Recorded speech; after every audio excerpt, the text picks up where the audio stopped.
Hello दोस्तों, आपका एक बार फिर से स्वागत है न्यू सर्जन एकेडमी में। तो हम आपके साथ आज जो डिस्कस करने वाले हैं वो डिस्कस करने वाले हैं मुगल काल। तो मुगल काल हमें पढ़ना है, हम देखते हैं मुगल काल में क्या इंपॉर्टेंट एस्पेक्ट हैं, कैसे हमें मुगल काल पढ़ना है।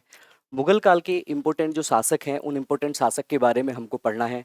तो सबसे पहले हम लोगों का ये एस्पेक्ट होना चाहिए कि मुगल काल हमें पढ़ना है तो मुगल काल में जो इम्पोर्टेंट एस्पेक्ट हैं हमको उसको ऐसे पढ़ेंगे। कैसे पढ़ेंगे? तो जो हमारे समझ में लंबे समय तक रह सके। तो लंबे समय तक रहने के लिए हमको मुगल काल पढ़ना है। तो मुगल काल सॉरी मध्यकालीन भारत का एक पार्ट होता है। हर एक एग्जाम में, किसी भी वनडे एग्जाम में आप जाएंगे तो वनडे एग्जाम में जो मुगल काल के क्वेश्चंस हैं, नंबर ऑफ क्वेश्चंस आपके सामने आते हैं। तो मेरा जो पैटर्न रहने वाला है, हम लोग आपके साथ जो शेयर करने वाले हैं वो शेयर करने वाले हैं। पहले मैं आपको टॉपिक के बारे में डिस्कस करूंगा कि मुगल काल क्या होता है, मुगल काल कब आया, मुगल काल के शासक कौन थे, काल के जो स्थापना थी वो किसने की थी, कब की थी, और उसके जो शासक था उस शासक ने क्या क्या महान कार्य किए। यानी कि जो भी वनडे एग्जाम हो, चाहे आपका यूपीपीएससी का एग्जाम हो या इससे अलग यूपीएससी का एग्जाम हो, मुगल काल से रिलेटेड जो भी क्वेश्चंस आएगा, हम मुगल काल को पार्ट्स में डिवाइड करेंगे। हम पहले एक शासक के बारे में पढ़ेंगे, फिर दो शासक के, फिर दूसरे, फिर तीसरे, फिर चौथे, फिर पांचवें, ऐसे हम शासक के बारे में एक एक करके पढ़ेंगे, ताकि हमारी जो अंडरस्टैंडिंग है वो जो मध्यकालीन भारत पे है वो अच्छे से हो पाए और हम इस टॉपिक पे आने वाले जो क्वेश्चन हैं उनको सोल्व कर पाए। तो हम जो स्टार्ट करने वाले हैं वो स्टार्ट करने वाले हैं मुगल काल। तो मुगल काल स्टार्ट कब हुआ, मुगल काल से क्या रिलेट है, मुगल काल का जो शासक था वो कौन था। तो हम बात करते हैं मुगल काल की। तो मुगल काल का जो समय है वो 1526 से 1707 या कहीं पे 9 के बीच में लिया जाता है। 1507 में बाबर मुगल काल की स्थापना करता है। अभी आप ये मत सोचना कि हम डायरेक्ट बाबर की स्थापना की बात कर रहे हैं। हम आपको एक मोटा सा आइडिया दे रहे हैं कि मुगल काल 1526 से 1707, यानी कि बाबर से लेकर हम लोग पढ़ेंगे औरंगजेब तक। औरंगजेब हम लोग पढ़ेंगे जब औरंगजेब की मृत्यु हो जाती है 1707 में। उसके बाद आगे ये जो काल है वो 1857 तक चलता है, 1857 तक। तो हम इसके बाद में ऐसी पार्ट्स में डिवाइड कर करके इसको पढ़ते रहेंगे। तो मुगल काल हमें पढ़ना है 1526 से लेकर 1707। आज हम केवल मुगल काल के पहले जो महान शासक हैं बाबर के बारे में आप लोगों के साथ डिस्कस करेंगे। पहले में बाबर के इंपॉर्टेंट काम, मुगल काल की स्थापना, उससे रिलेटेड जितने भी क्वेश्चंस आपके एग्जाम में पूछे जाते हैं वो उसके बारे में डिस्कस करूंगा। उसके बाद हम उससे रिलेटेड जितने भी क्वेश्चंस हैं उन क्वेश्चनों को मैं आपके साथ डिस्कस करूंगा। वन बाई वन हम क्वेश्चन सोल्व करेंगे। तो सबसे पहली बात आती है जो बाबर है। तो जो बाबर है, बाबर जब मुगल काल की स्थापना करता है तो स्थापना कोई भी अगर शासक होगा तो डायरेक्ट आके स्थापना नहीं करता है। तो हम लोग ये सोचेंगे कि क्या परिस्थितियां रही होंगी, क्या उसका जो स्थापना है स्थापना से जो पहला काल है उस काल में क्या स्थितियां रही होंगी, उस स्थिति को हम डिस्कस करेंगे। तो उस स्थिति को डिस्कस करने से पहले सबसे पहले मैं आपको बताऊंगा कि बाबर जो होता है, बाबर कौन था।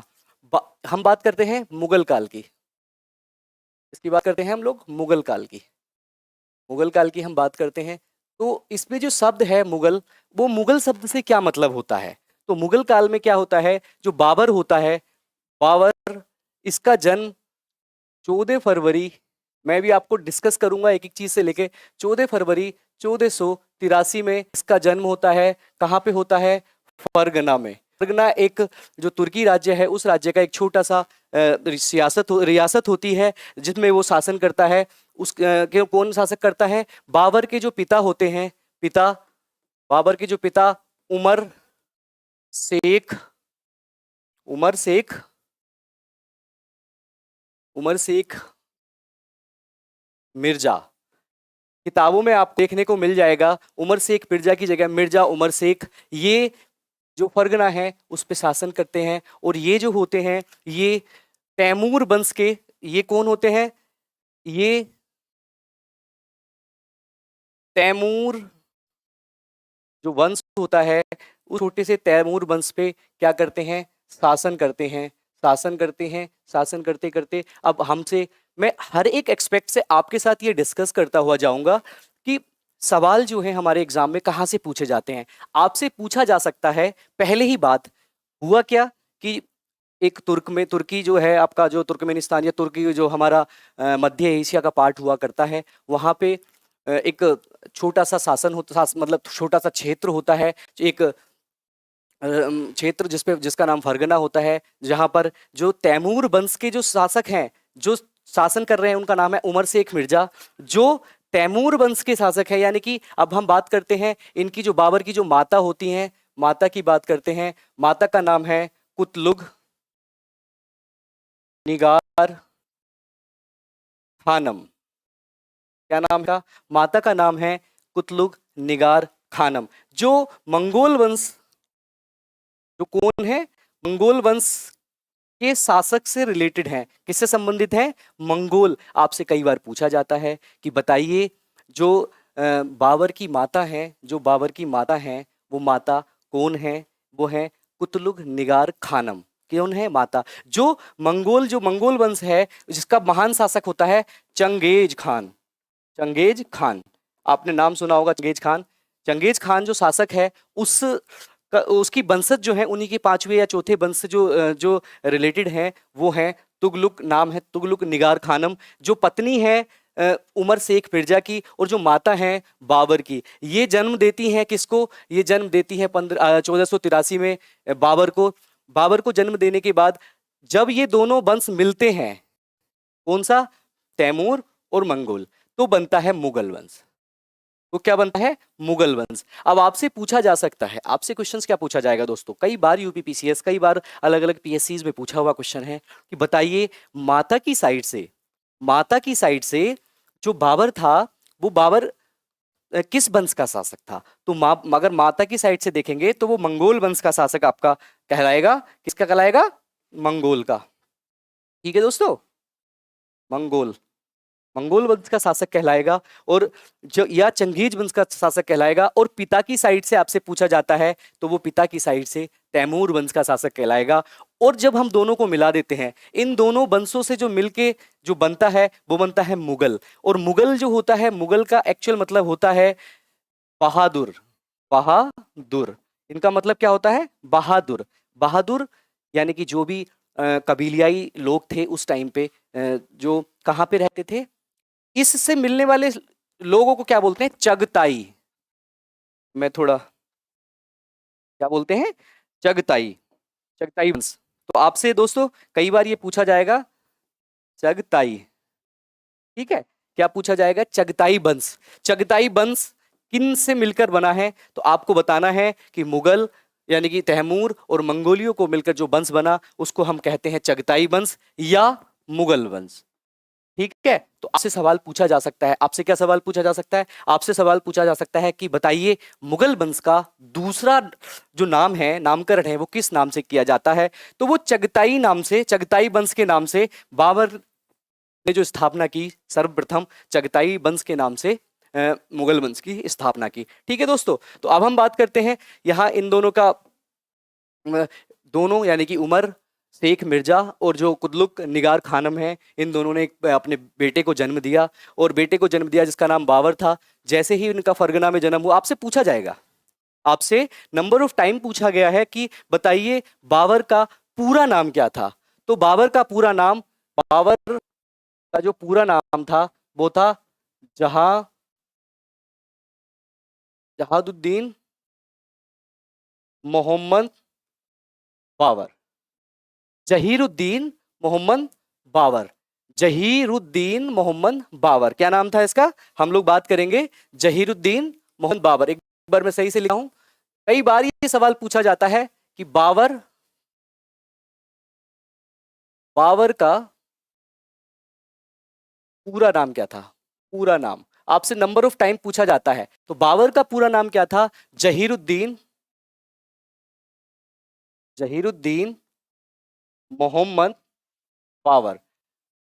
क्या नाम था? जहीरुद्दीन मोहम्मद बाबर। ठीक है, तो अब हम बात करते हैं, जैसे ही जन्म होता है तो जो शेख साहब थे, जो शेख मिर्जा साहब थे, यानी कि जो बाबर के पिताजी थे, वो फरगना में राज करते थे। तो वहां आपसी फूट बहुत थी।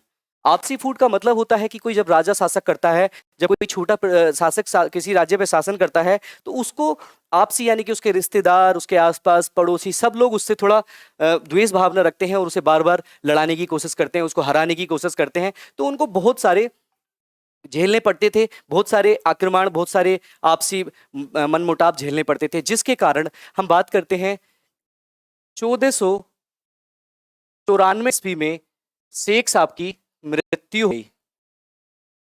साहब की मृत्यु हो गई। किसकी मृत्यु हो गई? उमर शेख। मैंने पूरा नाम नहीं लिखा है, आप समझ जाएंगे इसको। शेख साहब, जो शेख साहब हैं यानी कि बाबर के पिता की मृत्यु हो जाती है। 1494 ईस्वी में मृत्यु हो जाती है। अब जैसे ही मृत्यु हो जाती है, उस टाइम बाबर जो थे केवल 11-12 वर्ष के थे। कितने वर्ष के? 11-12 वर्ष के।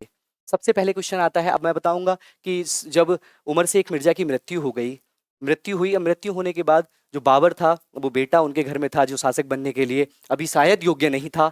12 साल की उम्र में यानी कि 1494 में बाबर पहली बार पहली बार पहली बार कहाँ का? फरगना का शासक बनता है। कहाँ का शासक है? फरगना का शासक बनता है बाबर पहली बार। आपसे पूछा जाएगा नंबर ऑफ टाइम्स कि बाबर कब पहली बार फरगना का शासक बना, कब फरगना का शासक बना। तो ये जो डेट है, ये क्रोनोलॉजी जो है, ये मैं आपको बता रहा हूं। कब? 1498 में, 1494 ईस्वी में शासक बनता है। अब शासक बनने के बाद जैसे उसके पिता के साथ बहुत सारे असहयोग हो रहे थे, उसके पिता को बहुत सारे आक्रमण झेलने पड़ रहे थे, आपसी मनमुटाव झेलने पड़ रहे थे, वैसे ही इसको भी झेलने पड़ रहे थे। और बाबर ने सबसे पहले यहाँ वो शासक बन गया पहली बार। ठीक है, शासक बना। कहाँ का? फरगना का। फरगना का। ठीक है, कहाँ का शासक बना? फरगना का। अब फरगना का शासक बनने के बाद सबसे पहले उसने क्या स्टार्ट किया? सबसे पहले 1494 में जब उसने शासक बना, उसने सबसे पहले समरकंद पर समरकंद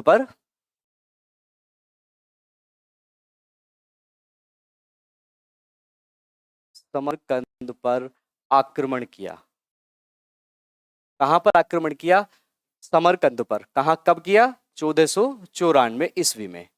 तो सवाल पूछा जाता है कि जो बाबर था, बाबर ने अपना जो पहला आक्रमण है या पहला जो जीत के लिए जो अभियान था, वो अभियान कब स्टार्ट किया? तो आपको बड़े प्यार से और बड़े ही सिंपल शब्दों में मैं आपको समझा रहा हूँ कैसे बाबर से पहले यानी कि मुगल काल की स्थापना से पहले बाबर के साथ जो घटित हो रहा था, बाबर ऐसे ही कोई महान शासक नहीं बना था। बाबर को महान शासक बनने के लिए बहुत मेहनत करनी पड़ी थी। यानी कि 12 साल की उम्र में, अगर आज के हिसाब से देखा जाए तो एक बच्चा होता है, 12 साल की उम्र में पिता की मृत्यु के बाद उनको शासक बनाया गया फरगना का। इतने बड़े शासक बनने के बाद 1494 ही ईस्वी में उसने समरकंद, अब हम बात करते हैं समरकंद कहाँ है। तो जैसे देखो, जैसे फरगना है, ये मैं आपको बता देता हूँ, ये समरकंद है। और ये जो है, ये हमारा भारत का जो इलाका है, यानी कि जो हम काबुल और गाजी या फिर आगे की लाहौर की बात करते हैं वो। तो यहाँ पे है तुर्की, यानी कि जो फरगना है। तो समरकंद इस साइड में है। ठीक है, समरकंद इस साइड में है, इस साइड में उसने समरकंद पे आक्रमण किया। और पहले आक्रमण में क्या हुआ? बाबर को असफलता का सामना करना पड़ा। असफलता का सामना करना पड़ा। असफलता का सामना करना पड़ा। ठीक है, तो इतना महान शासक, दोस्तों हम लोग जो स्टूडेंट हैं या आप लोग को हम पढ़ा रहे हैं, हम लोग समझाने की कोशिश कर रहे हैं एक्सपर्टीज के साथ आपको।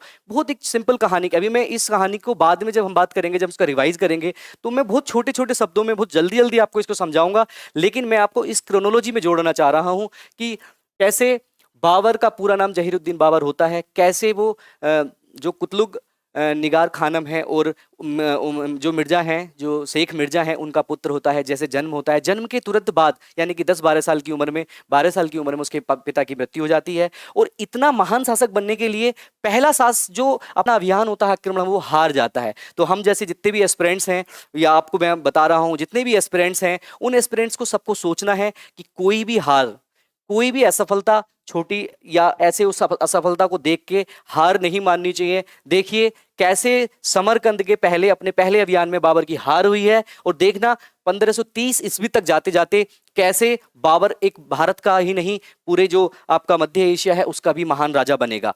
तो हमें हर एक हार से सीख लेनी चाहिए। और जब सीख लेने की बात आती है तो हारने के बाद जब अपना द्वितीय अभियान इसने स्टार्ट किया, अभियान इसने स्टार्ट किया 1497 ईस्वी में, इसने फिर से समरकंद पर आक्रमण किया। समरकंद पे दूसरा अभियान इसने किया 1497 ईस्वी में। आपसे पूछा जा सकता है, जहां पर इसको क्या हुआ, बाबर जो है सफल हो गया, बाबर सफल हो गया। इसको सफलता का सामना, यानी कि पहली जो बाबर की, आपसे क्वेश्चन पूछा जाएगा बाबर की पहली सफलता कब हुई। बाबर ने पहले समरकंद को सबसे पहले आक्रमण कब किया, समरकंद पे पहले आक्रमण कब किया, 1494 में। दूसरी बार क्या किया, 1497 में। जब क्या हुआ, 1497 में कर लिया। 1497 में करने के बाद ये वहां ज्यादा दिन राज नहीं कर पाया, केवल 100 दिन राज करा, 100 दिन शासन करा और वापस अपने फरगना लौट गया। केवल 100 दिन इसने शासन करा और अपने फरगना को वापस लौट गया। ऐसा ही क्यों, क्योंकि वहां की स्थिति इसके अनुकूल नहीं थी, वहां पे इसको साथ नहीं मिल रहा था। तो पहली विजय समरकंद पे 1497 में, ठीक है। और पहली बार आक्रमण कब किया, 1494 में, ठीक है। अब ये करता है, अब ये तृतीय, या अब ये जाता है कहां, अब जाता थर्ड करने के लिए। अब ये यहां से ऐसे रुकने वाला नहीं है, ये अपना थर्ड अभियान चलाता है। जो अभी अभियान चलाता है ये 1501 में, क्योंकि इसको लालच था। इसकी पहला जो अप्रोच थी, इसकी पहली अप्रोच थी समरकंद को जीतना। अब हम अगर इसकी डिटेल पढ़ना चाहेंगे क्यों समरकंद को जीतना चाहता था, तो समरकंद जो है वो तुर्की, यानी कि तुर्की की राजधानी हुआ करती थी। और तुर्की की राजधानी यानी कि कोई भी अगर कहीं राज करना चाहेगा तो वो राजधानी या जो व्यापारिक अच्छा केंद्र हो, जो हर संसाधनों से परिपूर्ण हो, जहां पे उसे राज करने के बाद पूरे मध्य एशिया पर राज कर सके, वहां वो आक्रमण करना चाहेगा। 1501 में आक्रमण करता है और इस बार ये समरकंद पर आक्रमण करके क्या करता है, समरकंद पर आक्रमण करके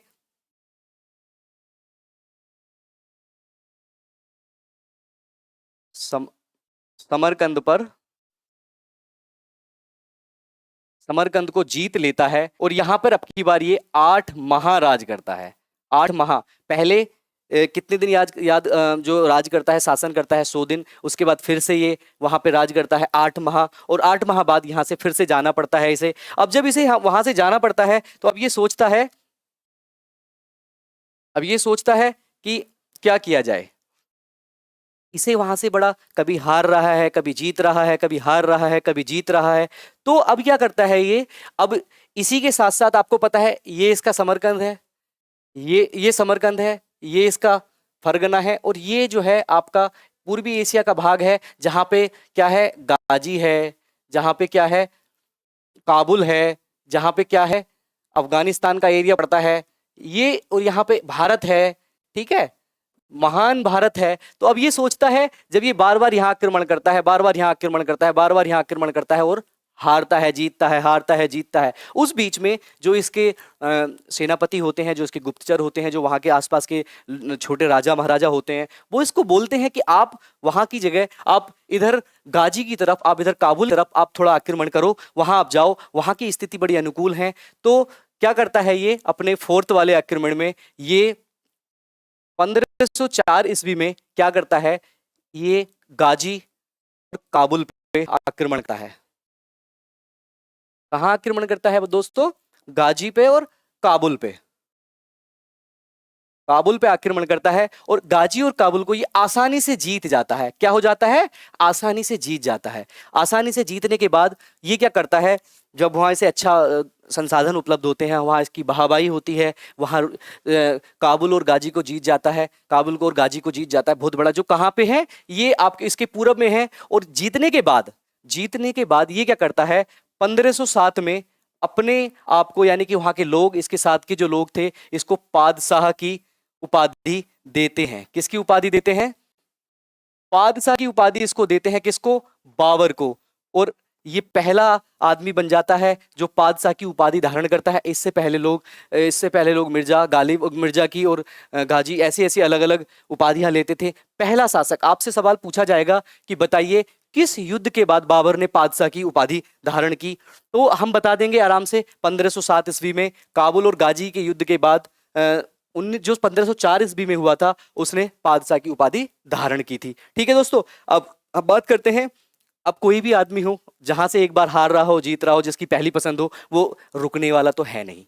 वो रुकेगा तो है नहीं, तो रुकेगा नहीं तो वो क्या करेगा? अब सीधी सी बात है, यहां से जीत लिया, थोड़ा पोटेंशियल मिल गया। हम भी लोग भी क्या करते हैं, हम लोग भी ऐसे ही करते हैं, थोड़ी सी सफलता मिलती है तो अपने आप को ऐसा समझते हैं कि अब हम सब कुछ अचीव कर लेंगे, सब कुछ पालेंगे। तो उसके बाद क्या करते हैं, उसके बाद ये होता है कि ये फिर से वही पुराना, यानी कि अपना फिफ्थ जो आक्रमण है वो करता है समरकंद पर। पे करता है, इसकी ये है पहली पसंद कि 1511 ईस्वी में बाबर समरकंद पर आक्रमण करता है और इसको जीत लेता है। इसको फिर से जीत लेता, फिर से यहां शासक। लेकिन क्या होता है कि यहां ये बहुत दिन तक शासन नहीं कर पाता, बहुत दिन तक शासन नहीं कर पाता, और 1512 में इसको यहां से भागना पड़ता है, मतलब इसको खोना पड़ता है। इसको, ये जो समरकंद है, समरकंद को खो देता है, समरकंद को खो देता है। इतनी अनिश्चितताएं होने के बाद भी बार बार वो वहां पे आक्रमण कर रहा है। तो बड़ा सिस्टमेटिक वे है। कहां से स्टार्ट हो रहा है? 14 फरवरी 1483 से। 14 फरवरी डेट आपको याद रहेगी, क्योंकि हमारे भारत में तो आजकल वेस्टर्न कल्चर को बहुत अडॉप्ट किया जा रहा है। तो वहाँ 14 फरवरी को एक बहुत बड़ा इंपॉर्टेंट डेट होती है, आप सब लोग जानते होंगे। तो 14 फरवरी 1483 से लेके हम लोग पहुंच चुके हैं 1512 तक। ठीक है, 1512 में हम लोग पहुंच चुके हैं और बाबर अपना वर्चस्व दिखा चुका है। बाबर यहाँ पे समरकंद में थोड़ी इसको हार मिली है, थोड़ा यहाँ से ये हारता जा रहा है। अब हारते जाने के बाद अब क्या करता है, अब थोड़े दिन बाद भारत की स्थिति कैसी होती है। अब ये देखता है कि मैं अगर काबुल और गाजी तक मैं जीत चुका हूं, तो अब मैं क्या करूं? अब मुझे कुछ ऐसा करना होगा, अब मैं कुछ ऐसा कर लूं जिससे मुझे थोड़ा फायदा हो जाए और मैं भारत की तरफ चलूं। तो जैसे हम बात करते हैं, ये हमारा भारत है। पहले भारत जो हमारा अखंड भारत हुआ करता था, वो ऐसा हुआ करता था, यानी कि इसमें अफगानिस्तान, पाकिस्तान, थोड़ा इलाका ये सब इसमें आया करता था। तो यहाँ बैठा है कौन? गाजी में और काबुल में, गाजी और काबुल में बैठा है बाबर, और सोचता है कि यहाँ से यहाँ आया हूं और यहाँ से यहाँ जाऊंगा, स्थिति अच्छी है, वहां जाके थोड़ा सा वर्चस्व दिखाऊंगा, वहां थोड़ा ज्यादा मिलेगा सिस्टम, वहां मेरा शासन करने को मुझे अच्छा अच्छा चीजें मिलेंगी। तो वो क्या करता है, वो भारत की सीमावर्ती क्षेत्रों पर। तो अब हम बात करते हैं कि कब कब भारत की तरफ बाबर ने आक्रमण किया, कब किया, इसको हम देखते हैं कि कब भारत की तरफ उसने आक्रमण करना स्टार्ट हुआ। अब देखो दोस्तों, पहले हम लोग किताबों में पढ़ लेते हैं, हम लोग रट लेते हैं। मैं आपको बहुत अच्छे से समझाऊंगा कि भारत पे आक्रमण हम याद कर लेते हैं कि 1526 में पानीपत का प्रथम युद्ध, भारत पर आक्रमण बाबर का हुआ, इब्राहिम लोदी को हराया, काम खत्म। लेकिन उससे पहले जो युद्ध की तैयारी थी, ये जो युद्ध का जो तरीका था, युद्ध के जो मतलब वहां उस जगह आने का जो मेन कारण था, उस कारण को जानना जरूरी है। अगर वो कारण आपके दिमाग में आ गया, वो आपके अगर अंडरस्टैंडिंग में सेट हो गया, तो फिर आप बहुत आराम से बाबर के से रिलेटेड जितने भी क्वेश्चन है वो सब कर पाओगे। तो 1519 की बात आती है। 1519 में भारत के सीमावर्ती क्षेत्रों में, यानी कि भारत पर, कहां पर? भारत पर पहली बार जो आक्रमण होता है, भारत पर नहीं, भारत की सीमा पर, भारत की सीमा पर, भारत की सीमा पर 1519 में पहली बार आक्रमण करता है। और यहां पर ये एक जगह होती है बाजोर और एक जगह होती है फेरा, इन दोनों को जीत लेता है।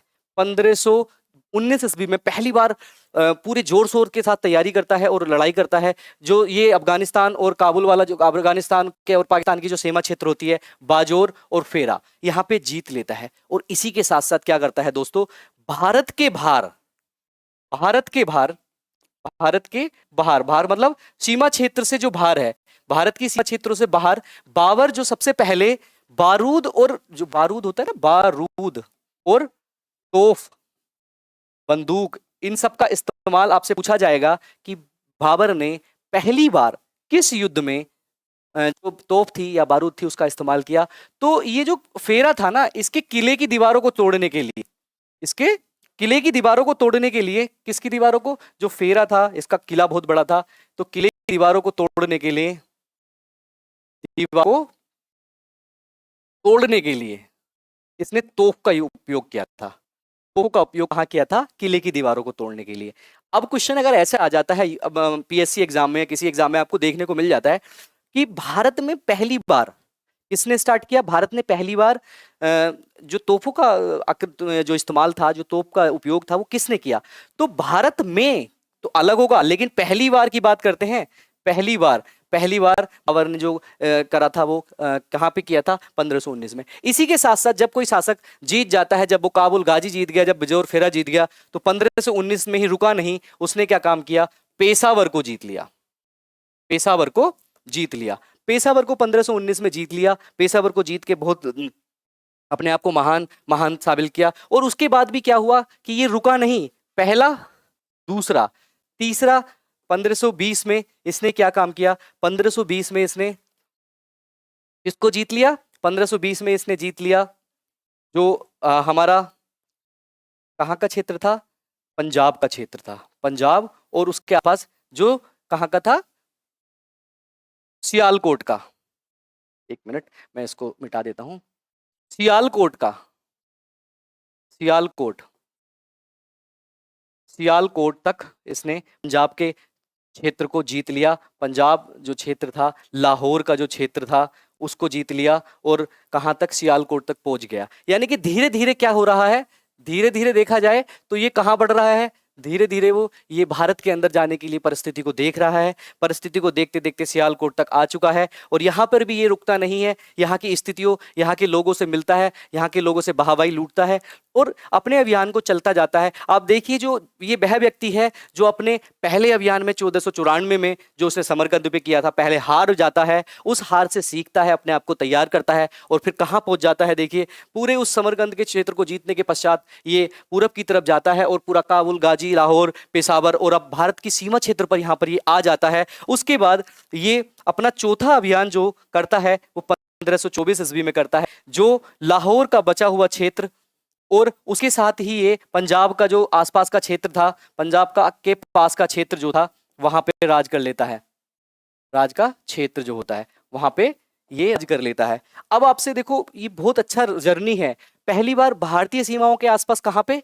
1519 पेशावर, 1519 20 1520 और 1524 में लाहौर और पंजाब के आसपास के क्षेत्र को ये जीत लेता है। तो जीतने के बाद क्या करता है?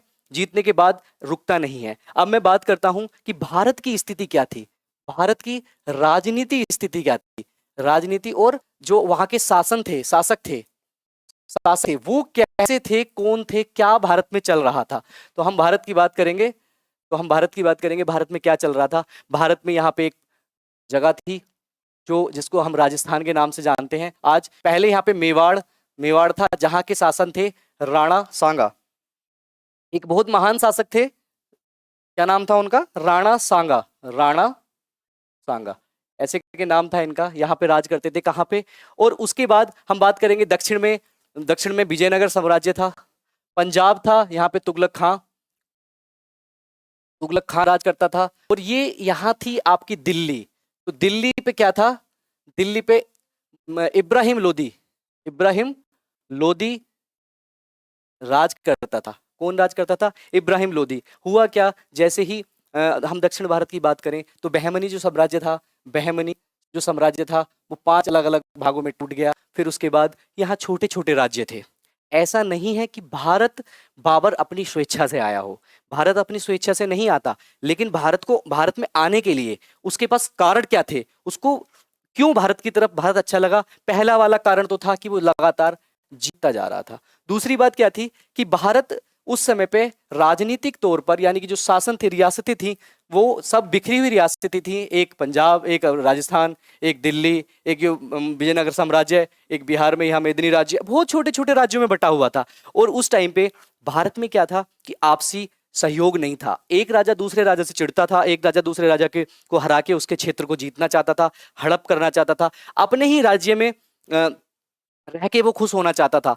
उसके बावजूद क्या था, क्योंकि पहले ही बात करते हैं दिल्ली पे राज कर रहा था इब्राहिम लोदी। यहाँ लोगों ने बोला, इब्राहिम लोदी से लोग, जो भारत के लोग थे, जो भारत अब जो अफगानिस्तान और आगे तक बसा हुआ भारत था, अखंड भारत था, वहाँ के लोगों ने, वो आसपास के उसके सेनापतियों ने, जो जासूस थे, उन्होंने आके इब्राहिम लोदी को देखा कि एक बहुत महान शासक हमारी भारत की सीमा क्षेत्रों के आसपास आ चुका है। बाबर, जो जहीरुद्दीन मोहम्मद बाबर है, वो आ चुका है। अब हमें उसके लिए कुछ करना चाहिए, उसके लिए कोई युद्ध नीति अपनानी चाहिए ताकि वो हमारे भारत की तरफ नजर। लेकिन ये इब्राहिम लोदी जी थे, इनका क्या सिस्टम था कि नहीं, जब वो हमारी दिल्ली पर आक्रमण करेगा तब हम उसके साथ करें, मतलब उसको उसके प्रतिपक्ष में उसके सामने युद्ध करेंगे, उससे पहले हम उससे कुछ नहीं करेंगे, बाहर कर रहा है करने दो।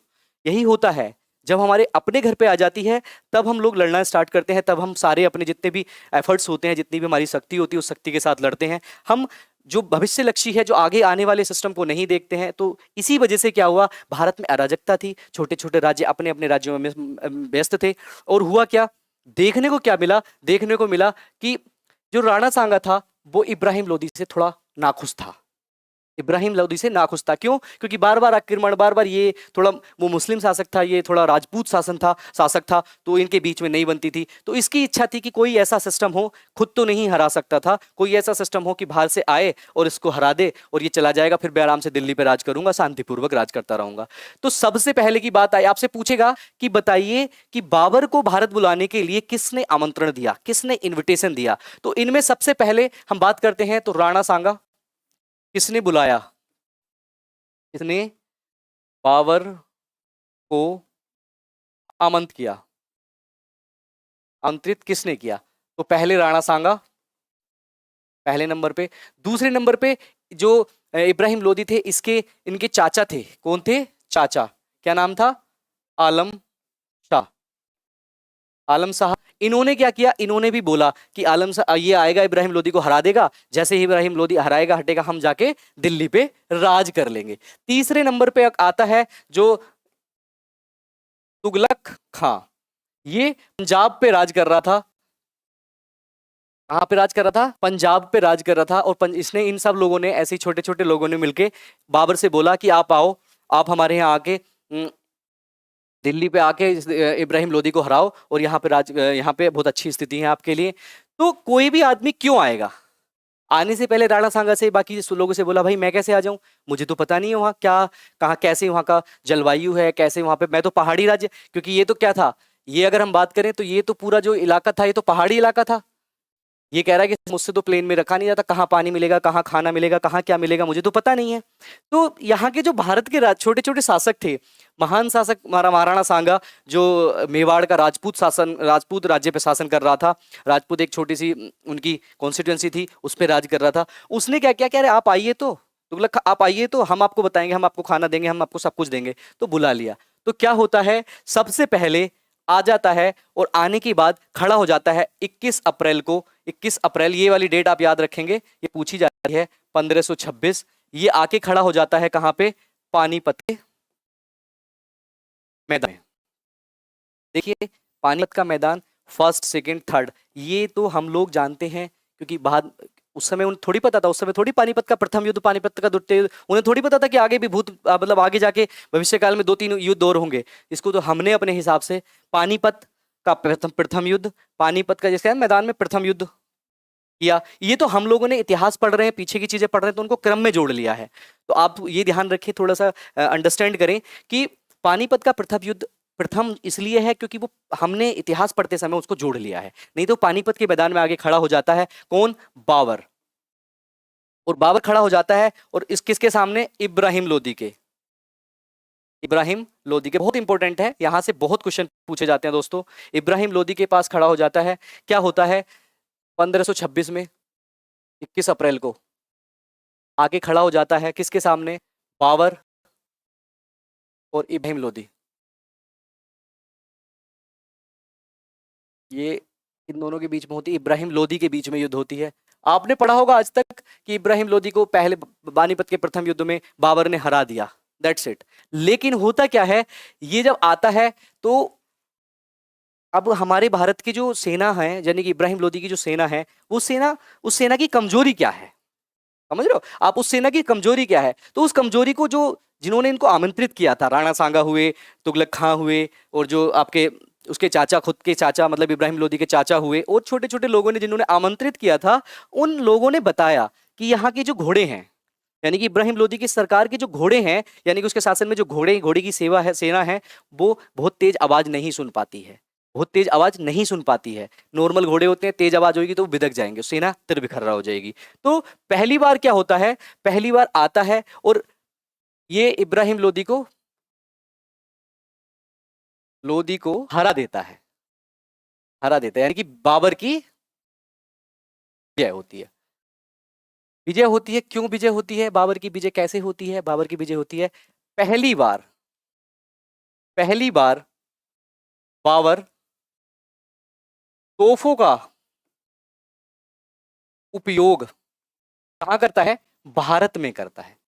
भारत की सीमा रेखा के अंदर पहली बार गोला बारूद, बंदूक और तोपों का जो उपयोग होता है वो कहाँ होता है? वो पानीपत के प्रथम युद्ध में होता है। और पानीपत के प्रथम युद्ध में होने के बाद ये क्या करता है? ये एक नई युद्ध नीति, युद्ध पद्धति, एक नई युद्ध पद्धति होती है। उस नई पद्धति का क्या करता है? उस पद्धति को यहां पे इस्तेमाल करता है। कौन सी होती है? कौन सी पद्धति होती है वो? बहुत इंपॉर्टेंट क्वेश्चन पूछा जाता है यहां से कि पहली बार कौन सी नई, कौन सी नई नई पद्धति, एक नई पद्धति होती है, कौन सी होती है? उज्बेकी, उज्बेकी पद्धति, उज्बेकी पद्धति, उज्बेकी पद्धति जिसको बोलते हैं हम तुलगामी, जिसको बोलते हैं तुलगमा पद्धति। अब हम बात करते हैं तुलगमा पद्धति कहाँ से ली गई? तो वो उज्बेकी जो उज्बेकिस्तान के जो लोग थे, उज्बेक जो लोग थे, उज्बेक जो जनजातियां थी, उज्बेक जो काबुल जो कबीले थे, उनसे वो पद्धति ली गई थी। तो कई बार ये पूछा जाता है सवाल कि पहली बार जो युद्ध पद्धति में तुलगमा, मतलब जो जिस अलग युद्ध नीति का उपयोग करा गया, तुलगमा नीति थी। इस नीति, अभी मैं बताऊंगा ये तुलगमा नीति कैसी होती है, कितनी खतरनाक होती है, उसके बारे में मैं डिस्कस करूंगा। लेकिन पहली बार क्यों जीता? इसलिए जीता क्योंकि इब्राहिम लोदी के खिलाफ पानीपत के प्रथम युद्ध में तुलगमा नीति का उपयोग बाबर ने पहली बार किया था। बाबर ने कहां से ये तुलगमा नीति ली थी? तो ये उज्बेकी से ली थी। उज्बेक नीति होती है एक, उज्बेकी मैंने लिखा है यहाँ पे, उज्बेकी नीति वहां से ये ली थी। तो क्वेश्चन पूछा जाएगा कि तुलगमा नीति कहां से ली गई थी। ठीक है, उसी के साथ साथ एक और विधि थी, एक विधि और उसने अपनाई। वो विधि क्या थी? वो विधि थी उस्मानी, उस्मानी पद्धति, उस्मानी विधि। किसकी? तोपों की उस्मानी विधि। किसकी? तोप थी, उसकी उस्मानी विधि थी, उस्मानी। तो दूसरी बात आती है कि तोपों की उस्मानी युद्धति का उपयोग सर्वप्रथम भारत में किस शासक ने, किस महान शासक ने किया? तो आपको दोस्तों बताना है कि बाबर ने किया, पानीपत के प्रथम युद्ध में किया, पानीपत के प्रथम युद्ध में किया। किसके खिलाफ? इब्राहिम लोदी के खिलाफ किया। अब मैं बात कर रहा हूं ये कैसी, ये पद्धति जो होती है वो कैसी पद्धति होती है। मैं पहले तुलगमा पद्धति की बात कर रहा हूं। तुलगमा पद्धति से जीतने का कारण आपको बता देता हूं। इसलिए कारण है क्योंकि इब्राहिम लोदी के कितने थे? 1 लाख, 1 लाख, 1 लाख सेना के सामने 12,000 बाबर की सेना, केवल 12,000, 12,000 बाबर की सेना ने 1 लाख सेना को कैसे हराया? तो ये एक पद्धति होती है। जैसे मान लो ये आपका, ये आपकी जो है बाबर की, वो इब्राहिम लोदी की सेना है। तो ये ऐसे करके होती है, ये ऐसी होती है, ऐसी होती है अर्धचंद्राकार। एक ऐसी पद्धति होती है जिसमें जो सैनिक होते हैं वो अर्धचंद्राकार चीजों में खड़े होते हैं, अर्धचंद्राकार जो लाइन होती है उसमें खड़े होते हैं। अब जैसे क्या होता है, ये यहाँ की टुकड़ी, इसमें ये नहीं पता, इस पद्धति में ये नहीं पता होता कि ये वाली टुकड़ी आगे जाएगी या ये वाली टुकड़ी आगे जाएगी या ये वाली टुकड़ी आगे जाएगी, ये वाली टुकड़ी आगे जाएगी, ये कुछ नहीं पता होता। ये एक बहुत खतरनाक पद्धति होती है जिसको तुलगमा या जो उज्बेकी पद्धति कहा जाता है, उज्बेकों से इन्होंने ली थी, ग्रहण की थी। तो उस पद्धति में क्या होता था कि ये वाली टुकड़ी आगे गई, जैसे ये आगे गई, ये लोग आगे आए तो ये पीछे हट जाती थी।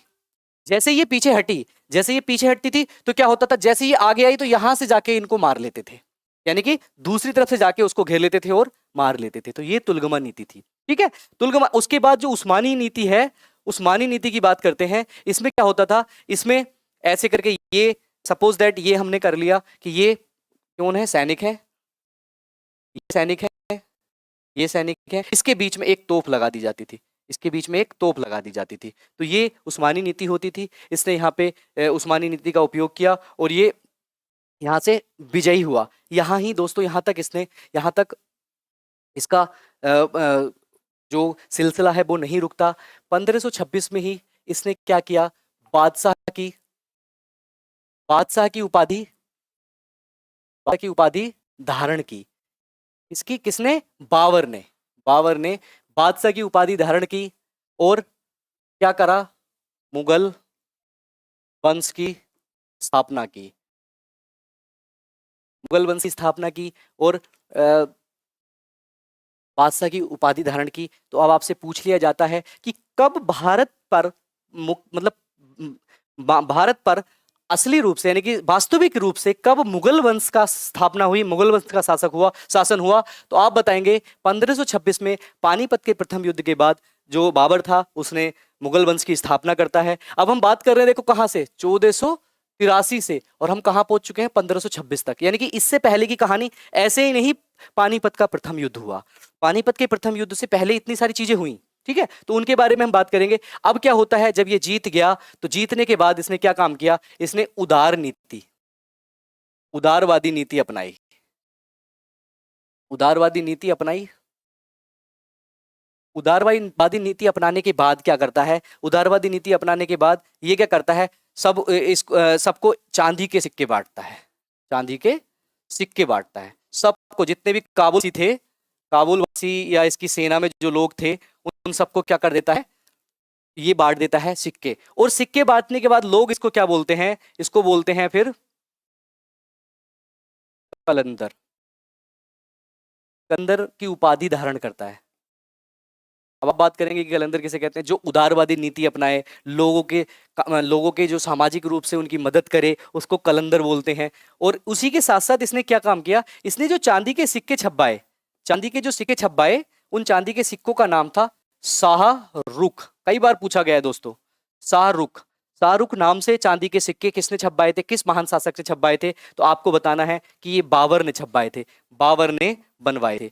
और कब किसको कलंदर बोला जाता था, कलंदर बहुत बार पूछा हुआ है, कलंदर की उपाधि कब धारण की, 1526 में जो आपका पानीपत का प्रथम युद्ध हुआ था उसमें इसने कलंदर की जो उपाधि थी वो धारण की। इसके बाद क्या हुआ, ये दिल्ली पे आके शासन करने लगा। अब शासन करने के लिए अब जिन्होंने इनको बुलाया था, राणा सांगा, जो राजपूत शासक थे, बहुत महान शासक थे, बहुत हिम्मत वाले थे और बहुत बहादुर शासक हुआ करते थे। क्योंकि ऐसा उन्होंने बाबरनामा में बाबर ने अपनी जो जन्म कथा है, जो आत्मकथा है, उसमें लिखा है कि बाबर, जो इब्राहिम लोदी था, वो एक कायर और एक ऐसी नॉर्मल बहुत नीचे स्तर का जो शासक था वो था, लेकिन जो राणा सांगा थे वो बहुत महान शासक थे। और अब क्या होता है, जब बहुत महान शासक थे तो राणा सांगा सोचते हैं कि यहाँ से चला जाए, कि अब ये इब्राहिम लोदी को हरा दिया है तो बाबर अब वापस चला जाएगा। पहले क्या हुआ, पहले जब वो आया था 1519 में, तो वो पेशावर को जीत के वापस चला गया, दूसरी बार लाहौर को जीतकर वापस चला गया, उसके बाद पंजाब को जीत वापस चला गया। क्यों वापस चला गया, क्योंकि वो पहले यहाँ पे भारत की स्थिति को देखना चाहता था कि भारत कैसी स्थिति है, यहाँ के राजा महाराजाओं की स्थिति कैसी, यहाँ की सेना कैसी है। तो वो अपने छोटे छोटे अभियानों से भारत की सीमा के अंदर प्रवेश करने से पहले आक्रमण करा, वहां की स्थिति को देखा, जीता, वापस चला गया, जीता, वापस चला गया।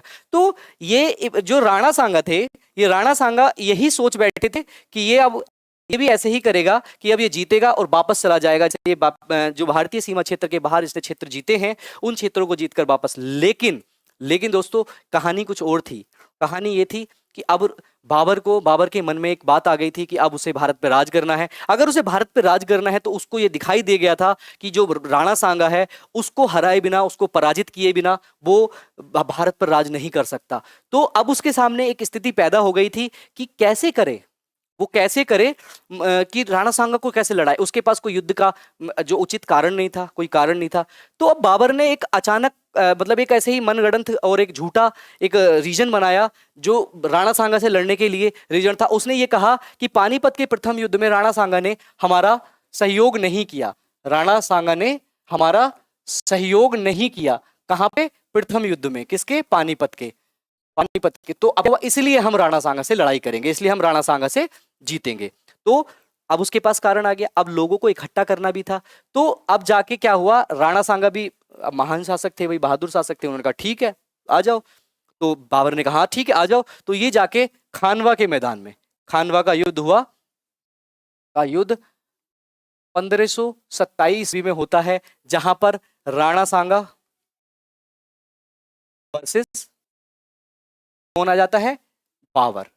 जहां पर राणा सांगा और बाबर के बीच में 1527 में लड़ाई होती है। और राणा सांगा की क्या होती है, इसमें हार होती है। राणा सांगा यहाँ हार जाता है। अब राणा सांगा हार जाता है, हारने के बाद हारने से पहले, युद्ध से जस्ट पहले, युद्ध की तैयारी करने से पहले क्या करता है जो बाबर होता है, एक बहुत मोटिवेशनल स्पीच देता है। और बहुत मोटिवेशनल स्पीच इसलिए देता है कि लोगों को यहाँ पे एकत्र करना था, लोगों के बीच में लड़ाई करने के लिए, क्योंकि लगातार इसकी सेना लड़ाई कर रही थी, तो लोगों के बीच में मोटिवेशन आना चाहिए। जो इस्लामी लोग थे, मुस्लिम लोग थे, उन पे उनको मोटिवेशन आना चाहिए। तो यहाँ पे एक मोटिवेशन भाषण देता है, एक एक एक नारा देता है जिसको बोलते हैं जिहाद। जिहाद का नारा देता है। काय का नारा देता है दोस्तों? जिहाद का नारा देता है। तो ये कई बार क्वेश्चन पूछा गया है कि कब बाबर सांगा ने जिहाद का नारा कब प्रथम युद्ध में दिया था। तो आपको बताना है जिहाद का नारा कब देता है। खानवा के युद्ध में जब वो लड़ाई करता है, जब जीतता है, तो वहां पे वो जिहाद का नारा देता है। और जिहाद का एक्चुअल मतलब हम लोग डिस्कस कर लेंगे किसी दिन बाद की क्लास में, जिहाद पे, और जो अलग अलग चीजें, जो नई नई टर्मिनोलॉजी है शब्द की। लेकिन मैं यहाँ पे जिहाद का मतलब बता देता हूँ। जो मुस्लिम धर्म को बचाने के लिए, धर्म को बचाने के लिए यानी रक्षा करने के लिए जो युद्ध लड़ा जाता है, उसने इसको नाम दे दिया जिहाद। अब क्या किया, अब इसने जो लड़ाई थी राणा सांगा से, उसको धार्मिक लड़ाई बना दिया, जिहाद का नारा दे दिया। और जिहाद का नारा देने के बाद लोगों को बोला कि भाई सब लोग अपनी शराब छोड़ दें। शराब की इन्हें बोतलें, पेटियां ऐसे ही फुड़वा दी, जमीन पे लुटवा दी। यानी कि शराब ना पीने की अपनी जो सेना थी, जो मुस्लिम लोग थे, उनको कसम दिलवाई, बहुत मोटिवेट किया कि जिहाद, इस्लाम के लिए लड़ो, इस्लाम तुम्हारा सब कुछ है, ऐसे करके इन्हें मोटिवेट किया। और उनने ये शपथ दिलवाई कि दारू पीना छोड़ दो, दारू की बिक्री छोड़ दो, और जो दारू की बिक्री और छोड़ देगा तो मुस्लिम लोग जो थे उस पे एक तुलगा करके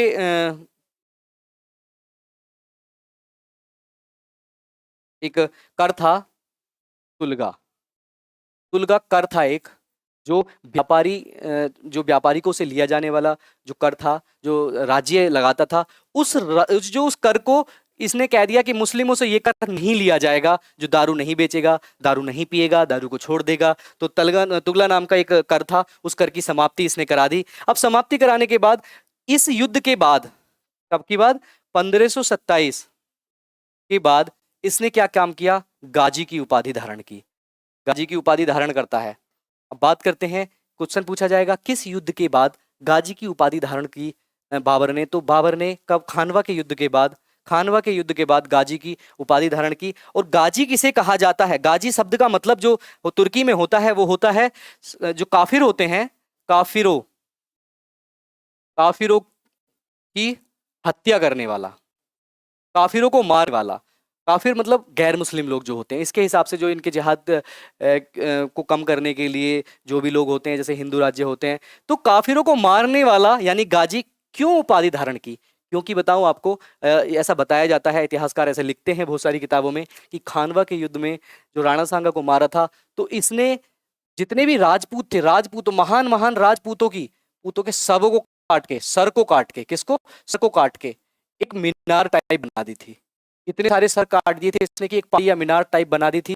और उसके बाद ही इसने गाजी की उपाधि धारण की थी।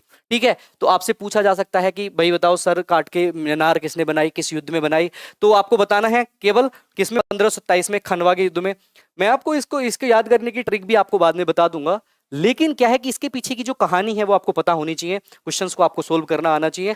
तो अब हम बात करते हैं यहां से गाजी की उपाधि, बादशाह की उपाधि, जिहाद का नारा, ये सब देने के बाद वो रुका नहीं, क्योंकि उसे पता था यहां से अगर उसे भारत पे राज करना था तो उसे राणा सांगा को हराना था। उसे दिख गया था कि मैं भारत पे राज करूंगा तो राणा सांगा को हराना पड़ेगा, और राणा सांगा को हरा के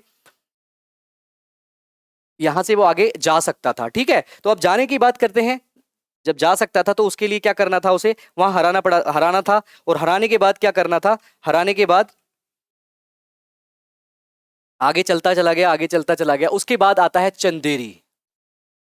चंदेरी का युद्ध। चंदेरी का युद्ध 1528 में। अब हम बात करते हैं चंदेरी के युद्ध में क्या हुआ, चंदेरी के युद्ध में कौन कौन था। तो बाबर था, और इसके साथ में जो था वो था मेदिनी राय। एक राजपूत शासक था। कौन राजपूत शासक था, जो राणा सांगा के वर्ष में, यानी राणा शासक के शासक में ही राज कर रहा था। कहां पे, मेदिनी पर। तो मेदिनी यानी कि चंदेरी पर। चंदेरी क्या था, मेदिनी राय था राजा वहां का। चंदेरी का युद्ध जो 1528 ईस्वी में होता है, 1528 ईस्वी में जो चंदेरी का युद्ध होता है, ये है मालवा प्लस बुंदेलखंड का, बुंदेलखंड का जो राजा है, वो जो इलाका है उसको बोलते हैं चंदेरी। तो चंदेरी क्या था कि ये एक व्यापारिक केंद्र था, व्यापारिक केंद्र हुआ करता था, ठीक है। और ये बहुत व्यापारिक केंद्र था और एक शासन का अच्छा, मतलब यहाँ व्यापार हो सकता था और यहाँ का जो रूट था वो बहुत अच्छा था। तो यहाँ पे मेदिनी राय जो राज कर रहा था। अब मेदिनी राय राज कर रहा था तो बाबर ने क्या काम किया, चंदेरी के युद्ध में मेदिनी राय को हरा दिया। इसको, मेदिनी राय को, मेदिनी राय को हराने के बाद उसकी दो पुत्री, पूछा जाता है उसकी दो पुत्री को इसने, किसने, बाबर ने अपने दो बेटों, एक तो हुमायूं और एक कामरान, एक कामरान को भेंट स्वरूप दे दिया। इनको, इसकी पुत्रियों को, किसकी पुत्री को, मेदिनी राय की पुत्रियों को इसने भेंट स्वरूप दे दिया। तो भेंट स्वरूप दे दिया, चंदेरी यहां से इसने हासिल कर लिया। अब इसके बाद यहां तक, ये चंदेरी के युद्ध तक नहीं रुकता है, इसके बाद ये पहुंच जाता है घाघरा, घाघरा तक, घाघरा का युद्ध। घाघरा जो है वो उसका युद्ध हुआ था 1529 ईस्वी में। ये घाघरा का जो युद्ध है ये 1529 ईस्वी में होता है। ये क्या होता है इसमें, इसमें जो अफगानी शासक होते हैं, कौन, घाघरा, मतलब घाघरा नदी के किनारे हुआ है, इसकी नदी के किनारे हुआ है, घाघरा नदी के, इसलिए इसका नाम घाघरा नदी के किनारे। ठीक है दोस्तों, तो आपको ये समझना है कि घाघरा नदी के किनारे पे हुआ है, इसलिए इसका नाम घाघरा का। ठीक है, तो यहां पे कौन था, यहां पे महमूद, महमूद लोदी जो अफगानी शासक था। किसका, अब कौन से, किसका, अफगानी, इब्राहिम लोदी का ही कोई रिश्तेदार था, उसका छोटा भाई था, उसका बड़ा भाई, छोटा भाई था, उसके ही चाचा ताऊ या भाइयों में से एक था, जो जाके कहाँ पे, जो बिहार के क्षेत्रों में राज कर रहा था, और बिहार के क्षेत्रों में राज कर रहा था महमूद लोदी। तो घाघरा का युद्ध महमूद लोदी, लोदी और किसके बीच में हुआ, बाबर के बीच में हुआ। और यहाँ पर क्या होता है, बाबर की विजय हो जाती है, और ये विजय जो होती है, ये विजय बाबर की अंतिम विजय होती है। तो अंतिम विजय होती है बाबर की, महमूद गजनवी को हरा देता है, और ये भारत की अंतिम विजय होती है। कहा जाता है कि भारत में जो वर्चस्व दिखाने के लिए बाबर आया था, तो पानीपत के प्रथम युद्ध से, घाघरा युद्ध, ये 4 युद्ध इसके बीच में हुए, खानवा का युद्ध, चंदेरी का युद्ध और घाघरा का। इन 4 युद्धों में जो बाबर ने अपने वर्चस्व को दिखाया। उसके बाद क्या होता है, उसके बाद 26 दिसंबर 1530 को बाबर की मृत्यु हो जाती है। महान शासक हमारे बीच में अब नहीं रहता है, उसकी मृत्यु हो जाती है, मृत्यु हो जाती है। और मृत्यु के, इसकी मृत्यु होने के इसके कारण में बहुत सारे कारण लोग बताते हैं। कोई कहता है कि ये बहुत ज़्यादा अफीम खाता था, बहुत ज़्यादा अफीम, गांजा इसका सेवन करता था, इसके कारण इसकी मृत्यु हो गई। अलग अलग इतिहासकार हैं दोस्तों, हमें बस केवल इतिहासकारों को समझना है और उसको आसानी से आपको याद रखना है। मैंने आपको ऐसे बताया है कि इस वे में बताने के बाद आपके सामने मैं भी क्वेश्चन लेके आऊँगा, तो उन क्वेश्चन को आप मुझे बताने की जरूरत नहीं पड़ेगी, आप सारे क्वेश्चन अपने आप सोल्व कर लेंगे।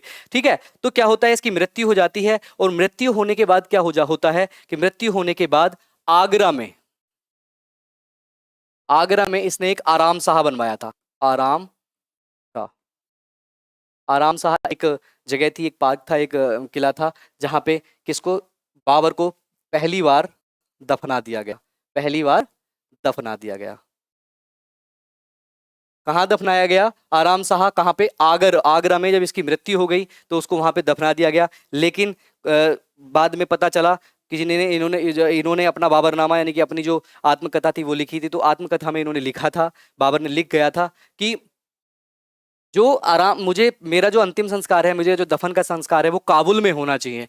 तो फिर उसके बाद इसको आगरा से, आराम शाह से काबुल में इसको ले जाया गया। काबुल में ले जाके इसको दूसरी बार कहाँ दफनाया गया, दफना दिया गया यहाँ पे काबुल में। तो ये कई बार क्वेश्चन पूछा जाता है कि पहली बार किसी जो बाबर था उसको कहाँ दफनाया गया, दूसरी बार उसको कहाँ दफनाया गया, काबुल में दफनाया गया। अब हम इम्पोर्टेंट बात करते हैं कि इसने क्या क्या ऐसी चीजें, ऐसी पद्धति चलाई। इसकी एक बहन थी, उसके बड़े, उसका नाम क्या था? ऐसे ऐसे छोटे छोटे क्वेश्चंस हैं जिनके बारे में हम लोग डिस्कस करेंगे। तो एक एक पद्धति थी जो इसने चलवाई थी। बाबर को हम पढ़ने के लिए बहुत ज्यादा एफर्ट लगाने की जरूरत नहीं है। ये बाबर आज के बाद, आज जब आपने पढ़ लिया है तो इस बाबर को पढ़ने के बाद आपको कुछ भी अलग से पढ़ने की जरूरत नहीं है, कुछ भी पढ़ने की जरूरत नहीं है। केवल ये एक वीडियो इसको देखोगे, इसके बाद इसके क्वेश्चंस करोगे और इसके क्वेश्चंस कर लोगे तो आपको सब समझ में आ जाएगा कि क्या बाबर ने कराया था।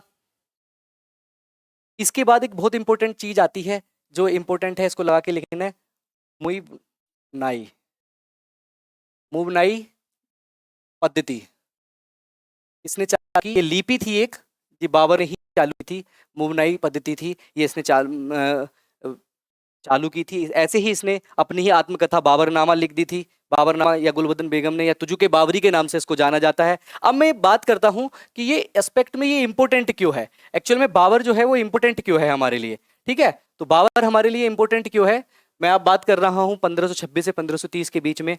लोग कहते हैं कि बाबर इंपॉर्टेंट क्यों है। बाबर इसलिए इंपॉर्टेंट है कि बाबर का ही एक सैनिक था, एक जो सेना नायक था वो था बाकी, महमूद महमूद मतलब क्या कहते हैं उसको, बाकी, बाकी नाम उसका था, जिसने बाबरी मस्जिद बनवाई थी। मोहम्मद बाकी जो इसका एक सेना नायक था, उसने ही बाबरी मस्जिद बनवाई थी। आज के लिए इसलिए इंपॉर्टेंट है क्योंकि बाबरी मस्जिद पे बहुत सारे आप लोगों ने वो पढ़े होंगे। तो काकी जो बाकी था, जो इसका सेना नायक था, उसने ही उसका निर्माण किया था, मंदिरों को तोड़ के निर्माण किया था। अब वहां पे बड़ा मंदिर बन रहा है। तो इसलिए इंपॉर्टेंट है क्योंकि ये करंट का भी टॉपिक है। अब मैं आपको बता दूं कि जो हिस्ट्री है ना, हिस्ट्री को आप हमेशा करंट से लोग के जोड़ के दो। जैसे मान लो करंट से जोड़ के कैसे पढ़ना है, बाबरी मस्जिद है उसको पढ़ लो, बाबर के बारे में सारा पढ़ लो, क्योंकि बाबरनामा पढ़ोगे बहुत सारी चीज, आप कोर्ट को देख रहे हो, सुप्रीम कोर्ट ने भी निर्णय दिया है। तो आप वो टॉपिक, लोगों के एग्जामिनर के सामने वो टॉपिक ज्यादा आ जाता है कि जो न्यूज में होता है, ठीक है? तो इसको देखना है। अब देखिए हम क्वेश्चन की बात करते हैं। पहले हम क्वेश्चन की बात करते हैं। देखिए, मुगल वंश का शासक संस्थापक कौन था? तो मुझे लगता नहीं है अब आपको इसे बताने में कोई दिक्कत होगी। मुगल वंश का संस्थापक कौन था? जहीरुद्दीन, जहीरुद्दीन मोहम्मद बाबर, ठीक है? कब इसने इसकी स्थापना की थी? 1526 में, ठीक है? क्वेश्चन खत्म हो गया। नेक्स्ट कर लेंगे। दूसरा क्वेश्चन है, पानीपत का प्रथम युद्ध कब हुआ था? अब आपको बताने की जरूरत है? बिल्कुल नहीं है, हमने पढ़ लिया पानीपत का कब हुआ था। 21 अप्रैल 1526 में। किस किस के बीच में, यही पता कर लेते, आगे भी लिखना पड़ेगा यहीं। किस किस के बीच में? बाबर वर्सेस इब्राहिम लोदी। कौन जीता? बाबर। इसकी विजय, इसकी हार, ठीक है? नेक्स्ट पे आते हैं। अब ये आता 1497 ईस्वी में, निम्न में से समरकंद पर अधिकार किसने किया था? अब आपको पता है समरकंद पे अधिकार किसने किया था? आपको पता है पहला आक्रमण कब किया था इसने? 1494 ईस्वी में। क्या हो गया था? हार गया था, ठीक है? फिर दूसरा कब किया था? 1497 में। 1900 लिखा गया थोड़ा, 1497 ईस्वी में क्या हुआ? जीत गया। और क्या हुआ, कितने दिन राज किया? 100 दिन तक इसने यहाँ पे राज किया, उसके बाद वापस जाना पड़ा इसको, ठीक है? यहाँ तीसरे की बात करते हैं। तीसरा जो आता है, तीसरा सवाल है, बाबर ने अपनी आत्मकथा तुजुके बाबरी में कृष्णदेव राय को क्या कहा था? उसने कहा था कृष्णदेव राय बहुत महान शासक है और उसको जीतना बड़ा मुश्किल है, उसने पूरे दक्षिण में राज कर रखा है। इसके बारे में अच्छी अच्छी बातें बोली। उसके बाद बात करते हैं खानवा का युद्ध कब और कैसे, किसके बीच में हुआ? आपको पता है राणा सांगा वर्सेस बाबर के बीच में हुआ। कब हुआ? 1527 ईस्वी में हुआ। क्या हुआ? राणा सांगा हार गया और बाबर जीत गया, ठीक है? क्वेश्चन खत्म। आपको मैंने ये पढ़ा दिया है सारी चीजें। नेक्स्ट पे आ जाइए। जिहाद की घोषणा कब की थी? आपको पता है? बहुत अच्छा सा क्वेश्चन है, देखो कब की थी, आप याद करो सब लोग। मैंने ऑप्शंस में क्वेश्चंस नहीं लगाए हैं, मैंने आपको स्टोरी बताई उसके बाद क्वेश्चन। तो कब की? खानवा के युद्ध के बाद, खानवा के युद्ध के बाद। सन भी लिख देंगे हम, 1527 के बाद, जब राणा सांगा को हरा दिया था, जब लोगों के बीच में उनने बोल दिया था, तब इसने क्या काम किया? यहां राज किया। अगला क्वेश्चन है, तगमा नामक कर कब समाप्त किया? मैंने बताया आपको तगमा कब समाप्त किया, जब खानवा का युद्ध हो रहा था। तो बाबर ने क्या काम किया? दारू पर प्रतिबंध लगाया, दारू की बोतलें फुड़वाई, इधर उधर सारी चीजें गिरवा दी, और उसके बाद क्या करा? तगमा पद्धति को खत्म कर दिया। किसने कर दिया? बाबर ने। कब? खानवा के युद्ध के बाद, ठीक है? नेक्स्ट सवाल है, दिसंबर 1530 में बाबर की मृत्यु के बाद बाबर को पहली बार कहां दफनाया गया था? आपको लिखना है आगरा। ठीक है, मैंने बताया कहां पे, आराम शाह में, एक मस्जिद थी आमेर वहां। उसके बाद अगला क्वेश्चन आता, मुबारक यूसुफ भंजाई कौन थे? इसके बारे में हम बात करेंगे। ठीक है, उसके बाद आती है गाजी उपाधि धारण किसने की थी? आपको बता दें गाजी की उपाधि किसने धारण की थी? गाजी की उपाधि बाबर ने धारण की थी। और कब धारण की थी? खानवा के युद्ध के बाद। बाबर ने खानवा के बाद, है ना, युद्ध के बाद। उसके बाद आते हैं 14 फरवरी 83 को बाबर का जन्म कहां हुआ था? फरगना में। आपको लिखना, ये सब सवाल